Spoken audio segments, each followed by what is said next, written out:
Welcome everyone back to Toxic Parents. I had something I had said a couple weeks ago to the people here who are attending in person, and Vilas reminded me today that I wanted to say it to the whole group.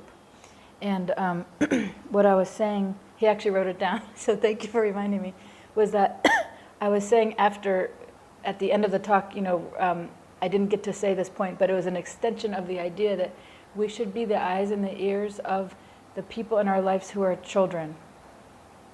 In other words, they may actually be experiencing some sort of abuse like we experienced potentially, and very often nobody ever notices it, what you're going through as a kid when you're going through it. So you go the whole childhood being emotionally abused or physically abused or sexually abused, and nobody notices it. But there's people around you. You're not living in a cave. So why is that? It's because the adults aren't really paying attention. And you may not be their mother or father, but you may be an aunt or uncle or just some loved one in their life. Maybe your friend has a child. There's somebody in their life has to be that one who's kind of paying attention and asking them questions and attuning to them in a way that they can feel safe enough to tell you. And if it's physical abuse, there's definitely signs of that. And oftentimes, if the kid has been physically abused, they'll lie. They'll say, no, I fell down the stairs. And it's like, really? That sure does look like hand marks to me around your neck, So you may not want to say it directly to them, but you can be the eyes and the ears and actually try to see what physically is going on with them or emotionally. They may be acting very strange. They may be very, very shy or, trying to hide something, or there's something strange with their behavior, especially if you know them for a long time. And now something's off. They're being strange, that they're not their normal self. They may be being abused, And if you're like, oh, I learned about abuse, so now I'm going to ask them, that's probably the worst thing. Like, are you being abused? That doesn't, that would make them shut down even more. So you have to be very subtle and smooth with getting the information out and assessing. And then you can figure out what to do about it. You'd probably want to tell, like, a therapist, a trained person, a trained person who knows how to help you help them. Because very oftentimes kids are going to lie about it and protect their abuser. So it's not so easy to be like, oh, okay, cool, I definitely know it, and now I'm going to press them on it and also confront their parent. That is not going to work. That's not going to work. But if you at least can be the eyes and the ears and the safe person for them to share it with you, other abuse is, if you're the parent, you have to provide them food. You cannot withhold food. That's abuse. You can't be like, well, you were bad, so you don't get any food. Because they're a minor, which means they're not a major, they're not a adult. They can't go get their own food. So then they just go hungry. That affects their body growth, their brain development, and everything. So you can't do that. That's what I'm saying. If you pay attention, you might see that there's somebody in your life who is being abused. That's a child. And you might want to just be aware of that and try to talk to them and find out for sure if that is what's happening, and then try to talk to somebody about what to do about that. There's trained psychologists and counselors around the world. So wherever you are that it's happening, you can reach out to somebody and say, I think this might be that. What can I do about it? That would be the best approach, to talk to a trained professional first and have them help you how to navigate it with the child, how to navigate it with the parents or with the school. There could be a lot involved with how to do it, but I just wanted to say that because a lot of times nobody ever advocates for you as a kid, right? And then you think that that's normal, that that's how it should go, but that's not how it should go. In the ideal world, we all know what it looks like when a child's being neglected, when a child's being abused, and then we know what to do about it. We should become educated on that. Even if we never had children, we never have children, we never want children, that's fine. But children are people, and they're in our lives, and it could be happening right under our nose right now with somebody in our life that we love. So it's good to just get educated on what those signs would be, what it would look like, and then try to look out for that and make sure that there's not somebody in your life that could use your help, So thank you, Vilas, for reminding me to say that. Okay, so now let's get back to where we left off, right? We were on page 38, I think, is where I folded it. right? We were talking about Melanie, and she was attracted to troubled men. Surprise, surprise, right? Okay, so famous old story. Okay, so Melanie was attracted to very troubled men. I'm just reading the bottom just to catch us up again to remember where we were at the bottom of 37. She believed that if she could just be good enough, give enough, love enough, worry enough, help enough, cover up enough, and get them to see the error of their ways, then they would love her. But they didn't. The kind of needy, self-centered men whom she picked were incapable of love. So instead of finding the love she so desperately sought, she found emptiness, and she felt used. I discovered the term codependent was not new to Melanie. She had first come across it when she attended a meeting of Al-Anon, a 12-step program for family members of alcoholics, during her marriage to her alcoholic husband. She was certain that she wasn't a codependent, but just had bad luck with men. She certainly had done everything she could to get Jim to stop drinking. She had finally left him when she learned he had spent a night with a woman that he'd met in a bar. Melanie once again had begun looking for Mr. Right. She blamed her problems on the men she'd been with, but she saw each one as a separate Mr. Wrong. She didn't see the overall pattern stemmed from the way she chose her men.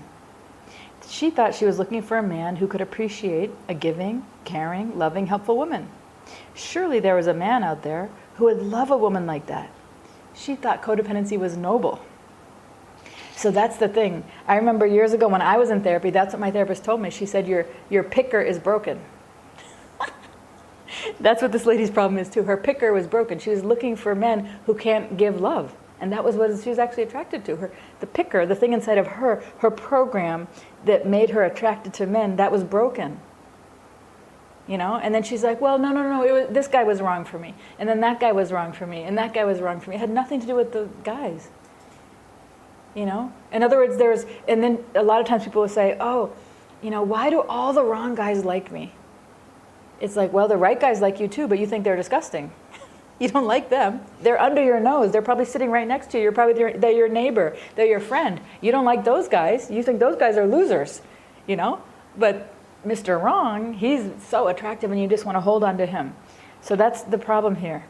And that's why this Vedic psychology is so deep. Once you understand it's in you, it's a samskara in you that's making you attracted to the wrong people, you know, and that you try to hold on and really get them to see it. Can't they just see it? If I'm nice enough, if I explain better, if I'm more loving and caring, then they're going to get it. No, it's not possible for them to get it. And it's so damn exhausting, isn't it? When you really think about how long you try to spend for somebody to get it and how much you contort yourself, it's very exhausting, actually, when you look at how much you have to change yourself, what's true to you, just to get that person to get it, Mr. Wrong to get it, who's never going to get it, you know? So that's the codependency conundrum here. Melanie had no idea that what she called, quote-unquote, giving and helping was just wiping her out. That means making her just completely exhausted. She was giving to everyone except who? What's the codependent story? Giving to everyone except herself. What's that saying? You can't, you know, giving from an empty cup or an empty well, just completely empty, drained, and then she's still giving. She had no idea that she had actually perpetuated the irresponsible behavior of the men in her life by sweeping up behind them. When she talked about her childhood, it became clear that her pattern of trying to save troubled men was a compulsive repetition of her relationship with her father. So here we go into samskara land. So I just want to highlight this one point here. She had actually perpetuated the irresponsible behavior of the men in her life by sweeping up behind them. So what that means in Vedic psychology terms is reinforcing the samskara. She was reinforcing the samskara in them, that they can be completely irresponsible and she'll take care of it. And she was reinforcing the samskara in herself, that it's her job to clean up her side of the lane and their side of the lane. And you know how oftentimes I say it's not your job to take care of someone else's feelings. If someone else is triggered, if someone else is upset or angry at you, it's not your job. That's their issue. They have to take care of their own feelings. So it's the same thing here. She's trying to clean up for the guy. If he's drinking too much, then she's trying to probably cover for him. Maybe even financially. Maybe he can't even keep it together to have a job. So she's trying to sweep up for him. So she's giving him the message that it's okay, you can be irresponsible. And she's giving herself the message that it's my job to take care of me and him. So both of those things are reinforcing negative samskaras in the person she's with and in herself, you know? And now we're going to hear why. This author's bringing it right back to the childhood. It says childhood relationship with the father, compulsive repetition. Isn't that interesting? Compulsive repetition of the childhood relationship with the father. Not just repetition, compulsive. Do you know why it would be? Why would you do a compulsive repetition of a behavior with a man in your life, a Mr. Wrong in your life, if it's coming from the childhood relationship with father? What would make you do it so compulsively, do you think? That's an important word. Vilas, you have a guess? Maybe because the samskara with the father is very strong. Mm-hmm. And therefore, she calls it compulsive. Compulsive, I think, means that it's out of control. It's kind of obsessive. It's like you just can't stop it. It's so intense, you know, compulsive. So yes, it might have been strong with the father, but there's a particular other thing going on when it gets projected onto the man. Yeah, and the other thing is maybe, you mentioned in earlier classes that the inner child wants to have the happy ending. That's it. That's it. That's it. Bingo. So the inner child, the reason why it's compulsive is the inner child is trying to get the happy ending with dad that they never got. You know, so the inner child wants so badly for dad to finally turn around and say, I see you, sweetheart. You are so loving and you're so caring. So that's why it's compulsive. It's like, I cannot stop it. I have to keep doing it, no matter how painful this person is. And oftentimes we pick partners even worse than our parent. The parent puts the blueprint and then we go for it like on maximum. We like turn it up 10 notches and we're like, oh, he is hot. You know, he's not hot. He's a total loser. He's horrible for you, you know. But so like if the original blueprint of the father was emotionally unavailable, but because he's maybe a workaholic, I'm not saying that's great, but it could be. But then the guy she'll pick is emotionally unavailable because he's an alcoholic. At least workaholic, we're in the Rajas zone. I mean, at least he's functioning in society. But then it'll be like the workaholic turns into, as the partner or husband, the alcoholic. The person who's just doing nothing, has no job, is kind of like a deadbeat, addicted. So it gets worse. It's like screaming louder, and then you're trying to heal that. You know, that's why they call codependency an addiction. It's a really hard addiction to see, but it's a compulsiveness of trying to fix another person. It's a compulsive addiction. And it's much harder, you know, it's hard to be addicted to anything. But when you're addicted to a toxic relationship, that's very hard. Because when you break it, you feel like just flailing around. Who am I supposed to fix? And then you're just going to find the postman and be like, you know, you should drive the post truck better. Let me tell you how you can drive you can deliver the mail better. It doesn't matter. You'll find somebody at the grocery store next to you in the line and tell them how to do it better, just because it's a compulsion that you have to fix people, thinking that that's going to make you get a relief and you feel better, you know? So this is her compulsion, compulsive repetition of her relationship with her father. So she said, I had a really weird family. My father was a successful architect, but he used his damn moods to control everybody. He'd come unglued by the slightest thing, like if somebody parked in his parking place, or if I had a fight with my brother. He'd just go into his room and he'd shut the door and he'd throw himself on the bed and he'd cry just like a baby. Then my mother would fall apart and go soak in the bathtub. And I was the one who had to go in and deal with my dad. I would just sit there with him sobbing, trying to figure out what I could do to make him feel better. But it didn't matter what I did. It was always just a matter of waiting it out. So think of that. Some of you may have had an experience with a parent being emotionally like unraveling in some way, either through anger or sadness or depression, anxiety. There's something where they're emotionally volatile. That is very overwhelming for a child, for the nervous system of a child. Because the way we get wired is by having a stable parent, emotionally stable. And if they're both stable, we become like shanti as adults. We become very peaceful as adults because they were mirroring to us peace. So then we get anxious, but they're calm, and they calm us down. We get angry, they listen and calm us down, you know.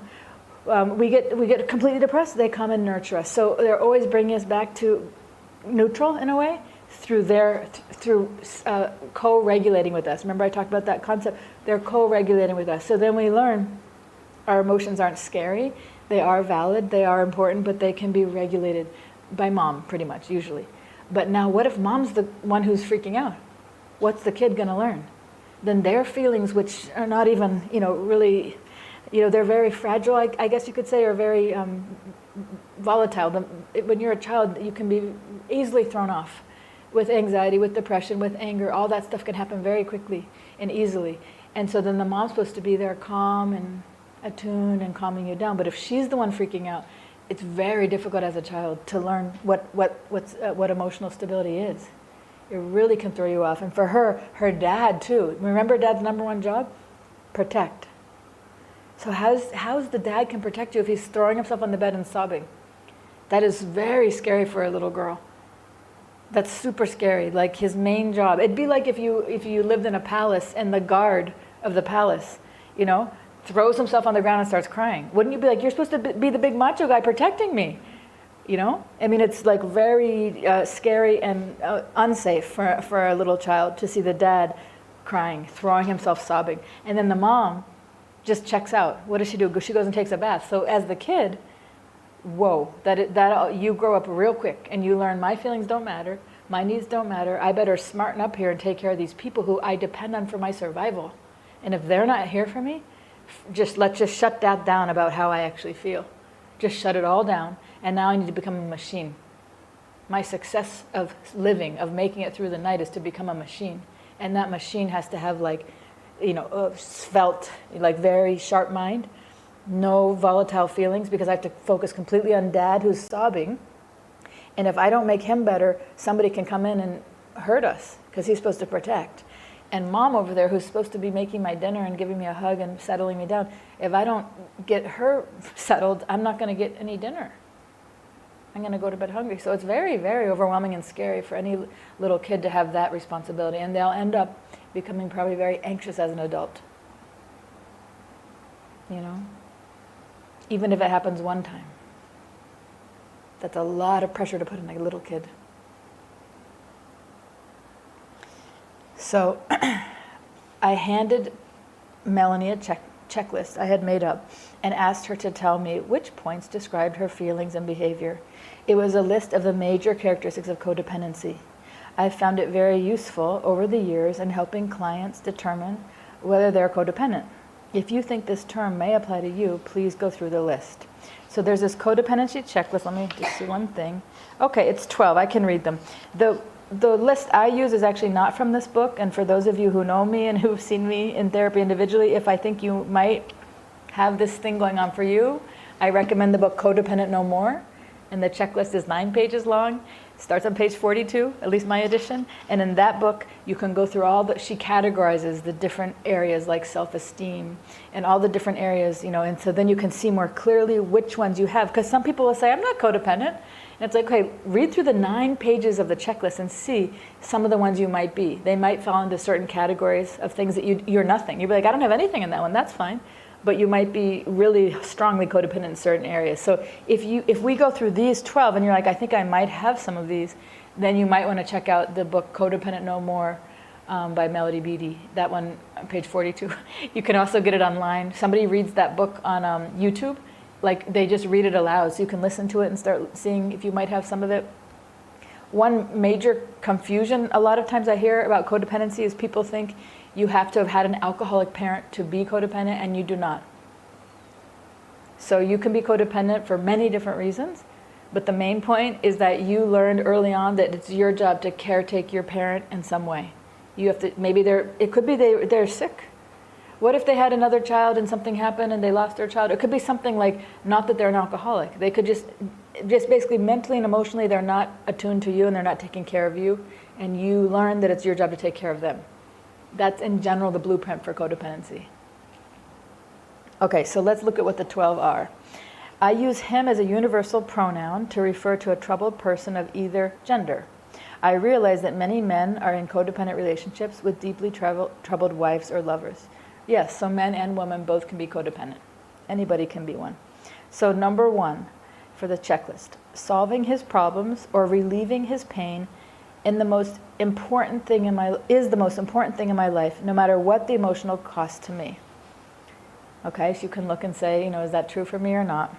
2, my good feelings depend on approval from him. So basically the way she's looking at it, I think, is like as a partner, but it doesn't have to be a partner. It can be him or her, it can be friend, sister, brother, boss, any person in your life that you're close with. See if you're doing it. Because some people will say, I'm not really codependent, but just only with my partner. I'm like, no. That's like saying, I only have brown eyes when I hang out with my friend Yai and Shri, but the rest of the time my eyes are green. It's like, no. If you have brown eyes, you have brown eyes, unless you're putting fake contact lenses in to color your eyes. But otherwise, if you're codependent, it's a pervasive pattern of a behavior. It is not like I'm only codependent with her. Maybe you're more codependent with certain people, but codependence, it's your blueprint, it's your samskara, it's your program. So if you have it, you have it. Okay, so number 2, yes, my good feelings depend on approval from him. And that's a very tricky one. Most people I talk to are like, that's not me. Mike, I have good feelings many other ways, but then when you actually get down to it, it's like, then why are you doing X, Y, or Z for that person? Oh no, because, and then if you keep asking and why, eventually you get to, I don't want them to be mad at me. Oh, okay, so it's about you. It's actually about you because you're anxious because they're mad at you. So you're going to do this nice thing for them so they're not mad at you, so you can feel relieved. So it's actually, you're doing something, why? Because you want them to approve of you, basically, or not be upset with you, or like you. So because oftentimes we do things for other people and we're like, I don't know why they didn't change or why they don't like it. It's because they don't want it. You're just doing something, you're forcing something on them because you want them to now be favorable to you, because you want them to now like you. Why? Because you're in anxiety, you don't feel comfortable in your own skin if somebody's upset with you. That's a codependent thing.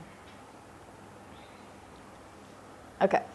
3, I protect him from the consequences of his behavior. I lie for him, I cover up for him, and I never let others say anything bad about him. That actually, it's interesting, that happens a lot of times when somebody's been abused. They'll defend their abuser, Instead of being like, yes, he did it, or yes, she did it, they'll actually start saying, no. They'll do the opposite of what you think would be normal, Especially if you're trying to help. If you're trying to say hello, and they're like, no. It's no problem, or they'll say, well, he did do that, but I deserve it, and everything's fine now, or, so they lie, they cover up, remember that story I told, I think a few weeks ago, about the client I had that was, her father was an alcoholic, and she couldn't even work. She was adult, but she couldn't even work. She could be there to drive the dad to the bar and pick him up. She couldn't get a partner, nothing. Her whole life was around taking care of her alcoholic father and getting him the drinks. So that's what I'm saying, is that's an obvious codependent one, but there's many other subtle ones we do that are not us really standing in ourself and doing what we need to do for ourselves. It's us acting in ways to caretake others so they're not mad at us, so we don't feel anxious, because somebody's upset with us. That's the core of it. But it's hard to map it out like that until you really get comfortable with the concept and you practice with somebody and keep asking, and then why are you doing that? And then why? And then why? And then why? And you can tell if you're doing something codependent as well when you get upset with somebody. Because it's like, well, why are you upset with them? Oh, because you expected them to act in this way for you, so you feel happy? Then that's a codependent thing. It's like you're wanting somebody to behave in a certain way, which means you have an expectation for them. And if they don't behave like that, then you don't like them, or then you're upset with them. But we shouldn't be trying to control other people like that. In codependency, that's a big point of contention. I'm not controlling. I am not controlling at all. I'm always doing things for other people. That's true, but why? People who are on the other end of the codependent relationship feel controlled because you're doing things, but it's not without a string attached. It's like you're doing it because you want them to behave in a certain way, and when they don't, now you're upset with them, or your expectation is let down, so now you're going to try another way to do this. So it feels like you're being controlled, even though it looks like you're just Mother Teresa, you're so giving, you're so kind, you're so loving, but it's with the expectation.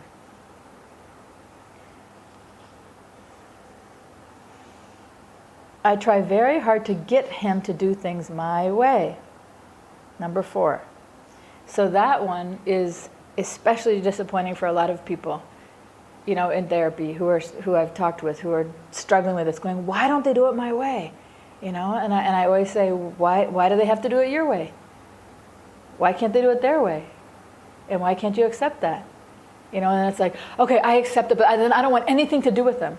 It's like, you're going to have no friends if it's either do it my way or the highway, instead of like, just let them be, that's their way. Don't try to fix them, don't try to change them, and do not try to educate them. You know, that's the thing, the educating type, when you get on the soapbox and you try to explain to someone, you know, like, it's like standing here and trying to explain to this thing, you know, how it should turn into this thing. It's not going to happen. How is that going to happen? It'd be like saying, okay, now you should turn white, and you need to like smoothen out, and you need to have this brown thing on the top, and you need to turn like this so I can drink water out of you. Wait a minute. Oh, it's so frustrating. Why don't you? All right, let me try to explain it again. You need to turn white. You need to, this is how it looks.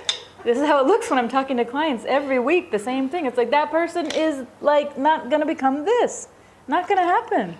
This is a different thing. This holds water, and this is for drinking, and you have to accept. The idea would be to be like, oh, that holds water and for drinking. I'm going to make a relationship with that on its own terms. Why? What can you do? Oh, you can give me some water. Great. Let me drink water. I'm not going to be like, you should be holding my book, you idiot. Now you should turn into this green thing that folds out like that. I mean, but that's what we go around doing. It looks ludicrous when you talk about it like this, but that is how many relationships are, even if they're not codependent. I mean, we're calling it codependent, but the idea is that I want people to do things my way, see things my way. This is a problem with the ahankara, you know, the ego, the sense of identity, who I am. At the core, my ahankara is that I'm right. I know, and I'm right, and I'm better than you, and I'm smarter than you, so you should do it my way. And so my way is, you've turned into this thing. And that's where all the problems, like that's where all the clashes start. Instead of just being like, okay, this thing, just let it be on its own. I mean, for those of you, I mean, I'm not much of a big speaker on this because I'm not like that expert in nature, but those people who are nature lovers, I love sunsets. Let's go with that, okay? So like, I don't try to make the sunset change. I'm not like, go down faster, and you shouldn't be orange. I want you to be light yellow today for me. And, you know, it bugs me. Clouds, get out of the way. You're so annoying. And hold on. I have to go to the bathroom. I'll come back. You just stay right there. And I hate it when you're too hot. It's just like, if you just think of all the ways you're going to try to make the sunset change, it just sounds crazy. But that is what we do. We're doing very regularly in our relationships with other people. And it comes out in all types of ways. But at the core, it's very hard to accept another person as they are. So it's easier to think of something that you have accepted in your life and go from there as your baseline. How does it feel when you watch a beautiful sunset? At least for me, I don't try to change that. I know that I can be like, that's really beautiful. And I'm not like in my mind thinking, oh, that is so annoying that it's like this, this, and this. So start with that. Now think of each of us as a force of nature in a way and as a creation of God. You know, so why are we trying to change? And the other person also has samskaras and ahankara and painful things that have happened to us. So why are we trying to change the other person? Why can't we just accept and be like, okay, that's how they are. I see it for what it is. And sometimes it's not a sunset. It's like I don't know, what's something that you don't like the look of? A mushroom. Maybe it's a mushroom or something that you're like, ooh. But you don't have to try to change it or kick it or cut it or kill it. You just say, oh, that's a mushroom. That's how the mushroom looks, you know? And then, okay, that's a blade of grass, and that's a tree, and look, these trees are different, but we're looking at it with just observing, not trying to change it. But the reason why we want people to change is why? Why can't we just accept this, like, okay, this is a stone, nobody's going to probably want to make this thing change, it's a stone, that's a bottle of water. I was joking, but we're probably not going to want to make that change. But then why does it change? We can accept these things, like the sunset, the bottle, the water, the stone. But then why with each other is it so annoying? And why do we want people to change? What do you think is the difference? Wouldn't the codependent want the bottle of water to change? I said it's an all-pervasive pattern. Why is it different for people, do you think? Malika's got an idea? Some wheels churning? Because from them we think we can get something From Okay. the bottle, I know I cannot get attention. I Okay. mean, that's quite obvious, but from I a can't hear person- you. 1 minute. Can you turn that mic up? Can you turn that speaker up a little? Can you say it again? I couldn't.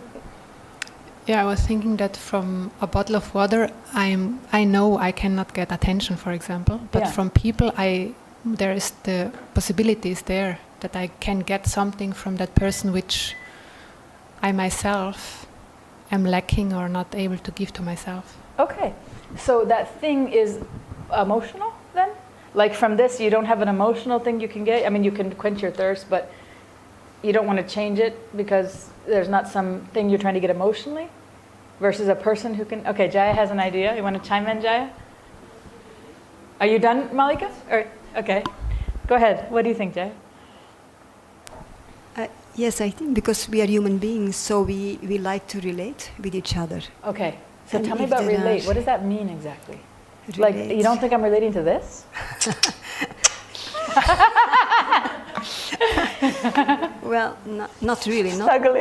Okay. yeah, not in the same Okay. way. So with people we associate, and obviously we like to share and enjoy, and Okay. yes, So it's natural it's to this point of human relations, right? Yes. And it's not really the same as relating to a water bottle because you said we like to share. What are we sharing? What do we like to share as humans? we share emotions, thoughts, Yes. and yes, experiences. And what? Experiences? Experience, Yeah, what it okay, means. so with human beings, we share our emotions, our thoughts, our experiences. And so then how does that make us want to have other people change then? Why is it so hard to accept? You guys are like circling around the bullseye. And I see Mohini too. We're going to have Mohini chime in a minute after you, Malika. Go ahead. Yeah, I just got a new idea that we want the other to change in a way so that he or she matches with us, with how we are. Bing, bing, bing. We're getting closer, getting warmer, right? So it's relations, yes, human relations. We like to share experiences and thoughts and feelings, but do we like to do it with everybody? Do we have like the total open heart? We just want to, no. So it's like, what did you just say? We want them to To match with how match. we are. Want them to match. Okay, good. So now go ahead, Mohini. What would you like to add?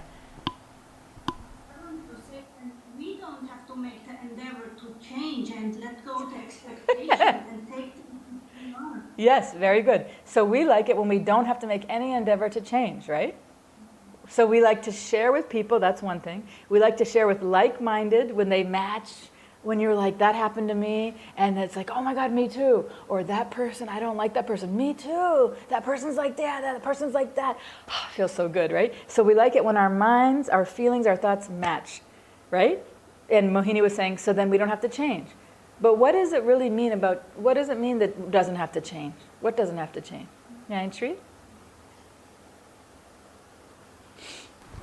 Maybe we have some kind of identity, Oh, and we are very much latched onto it, and we want others to accept as Very we good. have ideas. very good. Excellent. So what's that thing called, our identity? Ahankara. Good, ahankara. So this is how it looks. It's very hard to bend it.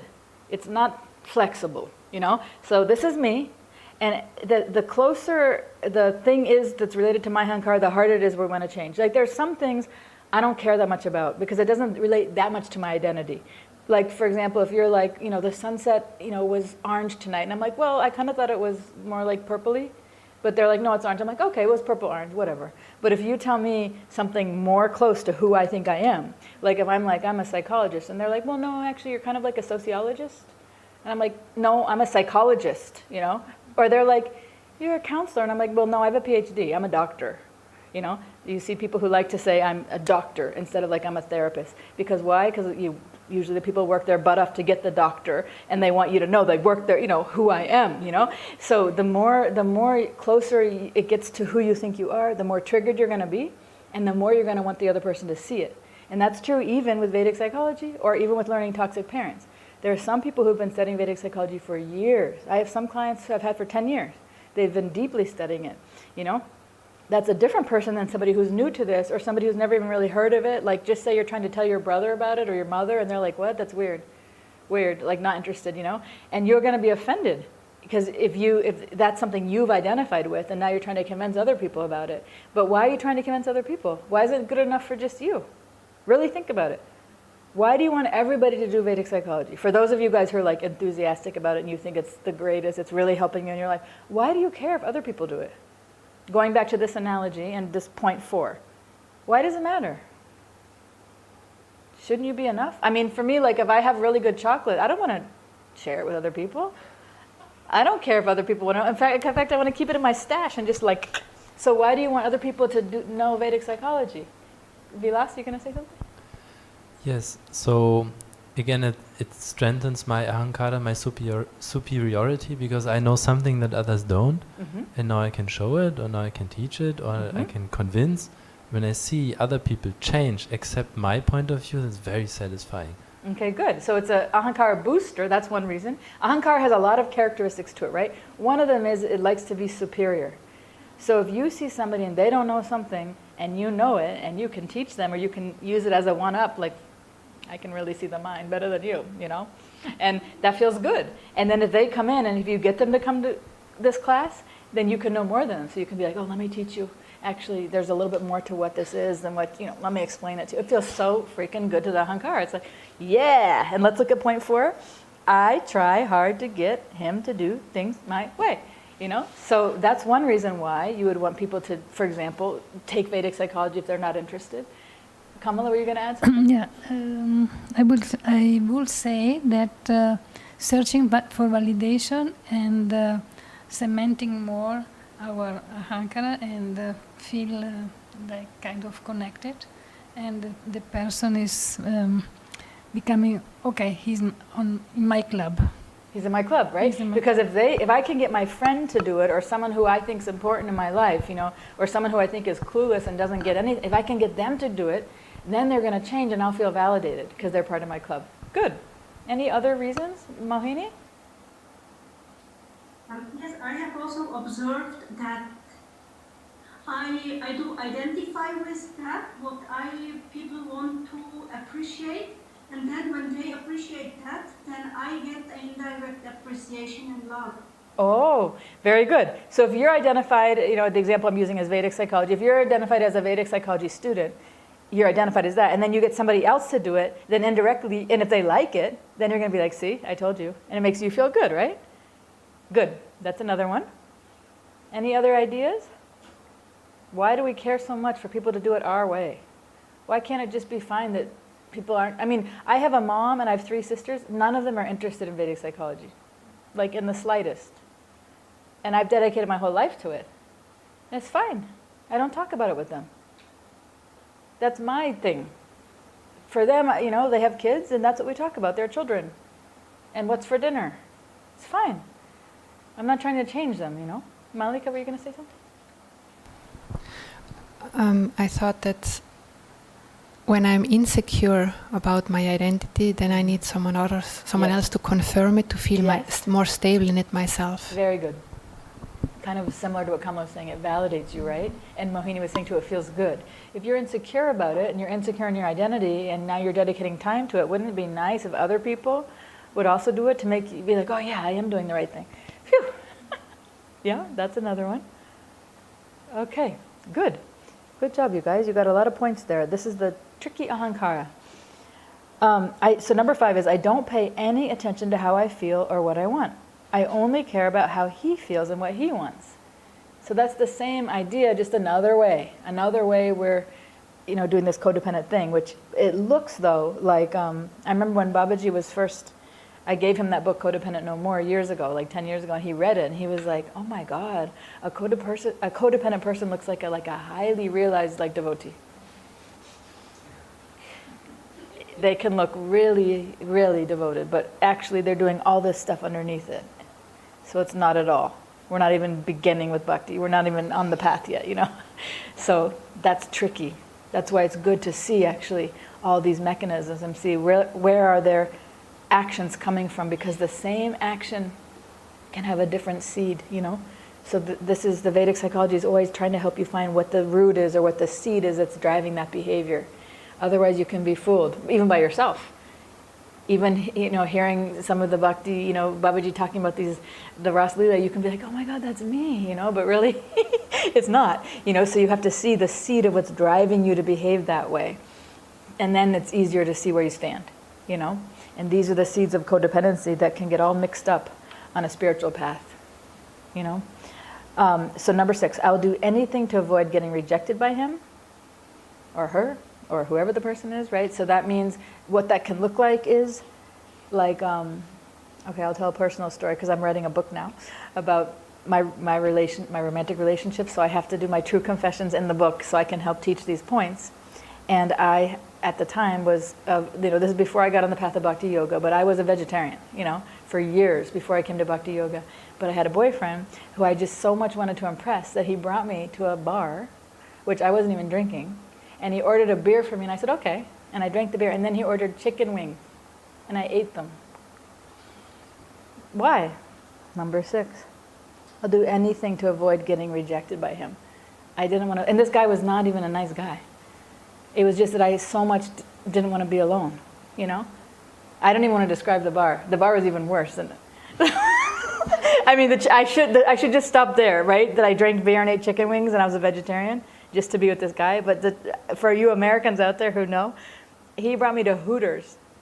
This bar is a bar of women. I see Christy. Okay, so it's basically women who are almost naked as the waitresses. They're barely even in a bra. And they're basically wearing underwear. And they're walking around, and all the guys go there who don't have girlfriends, and they're just drooling. They're like, you know. And he brought me there. And he was like, excuse me, can you just, you're blocking my view. And I'm like, oh, okay, I'm sorry. Yeah. Let me just have my chicken wings and beer. Anyway, yeah. So this is the point, to the extent of how I took it. And I'm sharing it because it's very, you know, it's a very sad story, but it's also to the extent if you're not aware of that you're codependent and how bad it can get, you'll end up, I completely compromise myself. Like if I wrote down on paper like who I am and what I believe in, I completely betrayed myself that night in many ways, you know. That's how bad it can get if you don't know that that program's in you and that you're doing it. But I just didn't want to get rejected by that guy. Now in the book when it comes out, you'll see who the guy was and you're going to die because he's not some nice guy. So that was also part of the whole idea of these samskaras, that they drive you to go for Mr. Wrong and then hold on tight and completely just drop yourself, everything that you believe in, everything that you need, everything that you are, or you know, how you operate, just to not get rejected by somebody. And then they reject you anyway. Okay, so number 7, I will do anything to avoid making him angry at me. That's another one, right? Because usually anger and rejection go together, so you don't want to piss the guy off. So you're like, no, it's okay. No, I'll go to that concert. It's fine. Or, you know, you push yourself too hard to do something you don't want to do just because you don't want him to snap at you and get pissed off. Or you don't speak up. Like, you know, you're like, I don't agree with that. Or like, no, you're being mean to. I mean, I've seen a lot of times, you know, it's like whoever the partner is that's codependent won't speak up to the partner who's being harsh to the child, to their child, you know. If the mom's like yelling at the kid, the dad doesn't say anything. It's like, why? Because I don't want mom to get mad at me. It's like, you're the husband. Like, stand up for the little kid, you know? But codependency can go to that extreme, that even the parent acts, you know, just as blind to the little kid and their need. They don't protect the kid, you know? Okay. Number 8, I experience much more passion in a relationship that is stormy and full of drama. Remember, I've told you guys before, some of you, that you're not gonna, you will not like somebody that's peaceful, that's calm, that's stable, that cares about you, that wants to hear about how you feel, that wants to spend time with you without manipulating you. You won't like that person, and you'll probably sabotage it. You know, you like the drama, and it's kind of harsh to say you like it because you don't like it. It's very painful, but it's almost like more uncomfortable to be with somebody who wants to fully see you, who wants to look into your eyes and see something good about you and spend time with you and actually cares about you. That is so scary. You know? Do you know why? Why would that be so scary? Vilas? if I have experiences with my parents where I was very vulnerable and got exploited or got bad experiences, then I don't want it, right? So I protect myself from intimacy by this kind of behavior. Yeah, keep away, right? Because you're too afraid if the person now that's trying to be intimate with you emotionally, that they'll hurt you like mom and dad, right? Yeah. So it's very scary. And that's also why we like the drama. If we had that growing up, if dad's sobbing on the bed crying about something and mom goes off and takes a bath or something, we're not going to want to hang around with people who are grounded, who are peaceful, who are calm. We're going to think that's very boring, extremely boring. Yeah. So that's one thing to do, is try to catch yourself. If you think you might have that pattern in you, catch yourself, And I remember, because I had a lot of these issues when I went to therapy, and the therapist said, go hang out with boring people. I'm like, oh God, I'd rather just watch paint dry, And my therapist was like, try it. Boring is good. I'm like, but it turned out over time I understood what he meant. But I had to work on myself first and get calm within myself and not be attracted to that drama. Because the other reason why we're attracted to drama in relationships is then we can try to fix it. Then I'm needed. Then I'm needed. You're freaking out. Okay, good. Okay, no, please. Now let me explain it and this and that, and let me take care of you, and what do I need to do, backflips to make you happy? Oh, phew, that person's okay. And then they flare up again. Oh my God, I'm needed. That's the problem. So it also makes you realize, you feel almost like useless. If the other person's calm and stable, it's like, then what's the relation? What is the relation? I like it when they're mad, because then I can try to make them not mad. Or I like it when they get drunk, because then I have to have something to do and take care of them and cover all the bases. But the real truth underneath all that is it's a way, not a conscious way, but it's a samskara to avoid our feelings. Because if we actually get quiet enough and we're not in a dramatic relationship and that person's stable and calm, we have to look at ourselves. And usually what's inside is a very painful samskara storm, meaning a lot of stuff that didn't ever get digested that's getting stirred up, and it's so painful. And that's why I think also before in some classes I've said, if you're doing this kind of japa meditation, that stuff comes up when you get quiet. You're like, why is my mind so active? What is going on? Why am I? It's always like that. It's just that you're getting quiet enough to see it because you've turned off the outside distractions of the other people, the drama, or your busyness of the day. So it looks like a lot's coming up, but it's actually, that's how it is. It's just that we're quieting down to see what it is. So one way to implement the Vedic psychology is to note it down. If you are doing meditation and stuff comes, instead of trying to fight it or criticize it or judge it, be like, oh cool, okay, this is wonderful, I can see it now. And then when you're done with your meditation, you just write down what came up. And that you're kind of catching it and giving it a place so it knows that it doesn't have to try to keep getting your attention, because it will keep coming. So instead of saying, oh no, I should be focused on Krishna. Yes, but also there's this other dusty stuff, dirty stuff coming up. Great.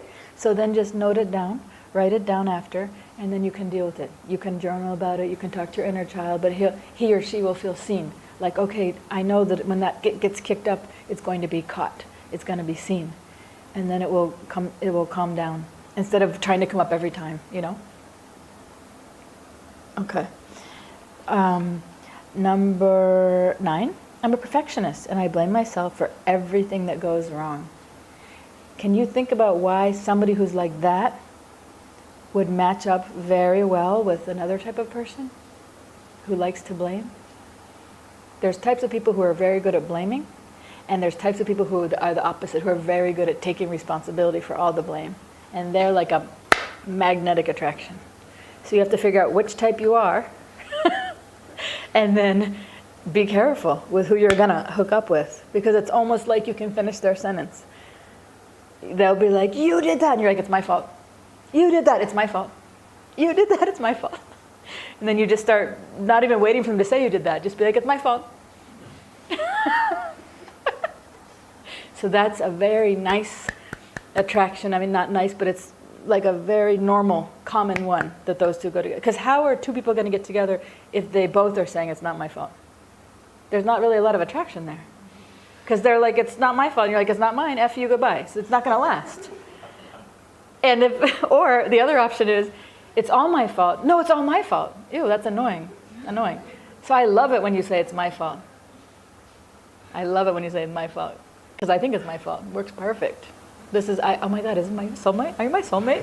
That's what people tell me. I met my soulmate.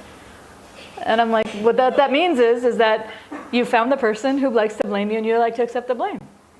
Boil it down to that. Sorry, I know I'm not sugarcoating things very nicely right now, but okay. Number 10, I feel angry, unappreciated, and used a great deal of the time. I feel angry, unappreciated, and used a great deal of the time. So what I say to that is, that is this victim mentality, right? He used me. Okay, if you were, a child, I can see that. It's not fair if your parents use you, and that happens a lot. That's true. But as an adult, how is it that somebody's using you? I mean, did they tie you up or something? No, you willingly got used. You put yourself in a position to get used. Why?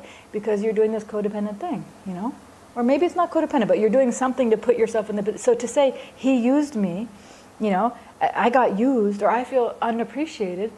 That means that you had an unexpected, maybe unaware of an expectation you had that you expected to be appreciated. So then it's like, so then why were you doing it? To be appreciated? And if that's true, then stop doing that. Appreciate yourself. So it sounds like tough love, but life gets a lot easier if you can see these patterns if you're doing it, or if you're hooked up with somebody who's doing it. Then if they're like, you used me, it's like, well, then don't put yourself in a position to be used. Then you can own it, So that comes a lot. Number 11, I pretend that everything is fine when it isn't. Chicken wings, beer, Hooters. Look it up online. You will die if you see the bar. And I was like, oh, it's fine. I didn't say anything. I was like, cheers. He's like, do you want another beer? I'm like, yeah, sure. Great. Just don't reject me. That's what I'm saying, is that oftentimes in codependency, how it feels on the receiving end, like if you went back and found that guy that I was dating and you said to him, do you know that she was a vegetarian, she didn't drink beer, and she hated Hooters, she felt that it was so rude, you were looking at the other girl. He'd be like, what? She was smiling and laughing the whole time. And that's why it's so hard to be with the codependent type, because you have no idea what they actually really think or what they're really feeling. And then one day, they snap. And they're like, you this and you this and you this, and I never want to see you again. And you're like, what? Everything was fine. So you mean you've been holding that in the whole time? You've been going along this whole time agreeing with everything that I wanted and you didn't say anything? And it's like, yeah, actually, yeah. So that's what I'm saying, is that that's why it's a perfect match, because the codependent feels so insecure about themselves, they just agree to everything. And then the other type is always blaming them and kind of very clear about what they want. And then the codependent just goes along with it. And then eventually the codependent usually gets fed up, or they get highly depressed and start drinking too, or whatever. But it doesn't usually go well because the codependent's not clear. And then way later on, there could have been a behavior going on for years. Way later on, they come out and say it. And it's like, it doesn't feel nice on the receiving end of that. Neither feels nice. But usually the other type gets blamed. And the codependent's the angel. The codependent's not the angel. Both are equal 50-50 on this one, So the last one is, the 12th one is, the struggle to get him to love me dominates my life. That's a zinger. Get him or her to love me, it dominates my life. It's a struggle and it dominates my life. Everything's rotating around that. Okay, so we're almost at the end. I just want to open it up because somebody online has a question. You have a question too, Vilas? Okay, go ahead. Okay. So in the first paragraph we read today, I was very surprised because the author wrote she attended a meeting of Al-Anon, and then she thought she wasn't codependent. Mm-hmm. And I was wondering, how is this possible? Is this something that you observe, that yes. People even go to a self-help group that is around that very topic that the person has, but doesn't realize that I'm also like these other yes. people? Very common. Why? Why is the question? I mean, then ahankara, right? Yes. Low self-awareness. One of the qualities of ahankara is that it blocks your ability to perceive, to see yourself.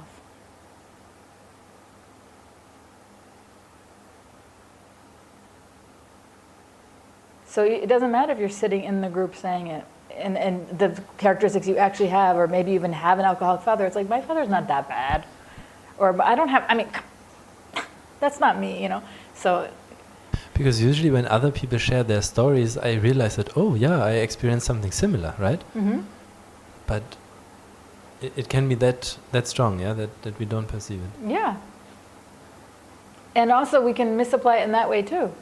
Like, I remember when I was studying to be a therapist, there's a book this big of all the diagnoses. I'm like, do I have that thing too? I think I have that thing too. Like, all of my classmates and I, we thought we had the whole book. And then we like met with a psychiatrist to explain it, and they're like, no. If you had this, it would look like this. We're like, oh. And they had to show us videos. So it's hard to analyze yourself one way or the other to really see what you have. And then when somebody who is a specialist sees it and tells you, you don't like that either. Even if it's codependency, it's like, I'm not that bad. I mean, I have like one or two. I mean, it's not really affecting my life. I'm only codependent with this person. So it's very hard to see yourself clearly. Even if it's being told to you, even if it's in a group and you're like, it could be like me, but then the ahankara will make yours not that bad. You know, so it's super hard. The ahankara won't let you see yourself clearly, you know? One way or the other. Who's the person? I can't. Okay, Vineet?